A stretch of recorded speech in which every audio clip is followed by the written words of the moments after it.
বাইকহাট থেকে গুড নুন। আশা করছি সকলে ভালো আছেন, আমরা ভালো আছি। আমাদের এই মুহূর্তে টিভিএস জেস্ট অনটেন নিচ্ছে অঞ্জন দা এবং ওনার বোনের জন্য। ওনাদের অভিজ্ঞতা জানবো। আগে একবার ভিডিও নিয়েছি, ওনাদের মাইকটা বন্ধ ছিল, যার জন্য আবার নিচ্ছি। দাদা, হ্যাঁ নাম বলতে হবে। ভালো আছো? হ্যাঁ, তুমি কেমন আছো? ভালো। হ্যাঁ, তুমি তো আগেও এসছো, গাড়ি নিয়েছো? অবশ্যই এসেছিল। হ্যাঁ, কিন্তু দিদি তো প্রথমবার এলেন। হ্যাঁ, ও প্রথমবার এলো। হ্যাঁ, তো তোমার অভিজ্ঞতা একটু বলো, তারপর ওনার থেকে। অভিজ্ঞতাটা এখানে গাড়ি সঠিক ভালো পাওয়া যায় এবং খুব সুন্দর কোয়ালিটির গাড়ি পাওয়া যায়।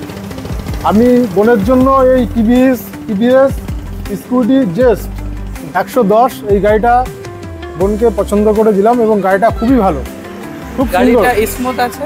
স্মুথ গাড়ি একদম, মানে সব ঠিকঠাক আছে তো? একদম ঠিকঠাক, জেনুইন পাওয়া গেছে তো? একদম জেনুইন কালার। আচ্ছা, আর এখানকার সার্ভিস কেমন? সার্ভিস যথেষ্ট ভালো। আচ্ছা, পরবর্তীতে কোনো প্রয়োজন হলে গাড়ির অবশ্যই এখানে আসবেন, বাইকহাট। ঠিক আছে। আমাদের এখানে তো সহজ ফাইন্যান্সও হয়। আচ্ছা আচ্ছা, ওনারা ক্যাশেই গাড়িটা নিয়েছে, কিন্তু ফাইন্যান্সের ব্যবস্থাও আছে।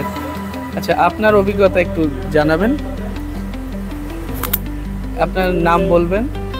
আমার নাম সুমি পাল। সুমি পাল। বাড়ি? বাড়ি বনগা। বনগা থেকে আসছি। খুবই সুন্দর। আমি আগে কোনোদিনও গাড়ি কিনিনি বা গাড়ির সম্বন্ধে আমার কোনো নলেজ নেই। তো দাদা খুবই ভালো গাড়ির সম্পর্কে জানেন, সেহেতু দাদার ভরসায় এসেছি। তো আমার খুবই পছন্দ হয়েছে গাড়ি। আমাদের সার্ভিস ঠিক ভালো?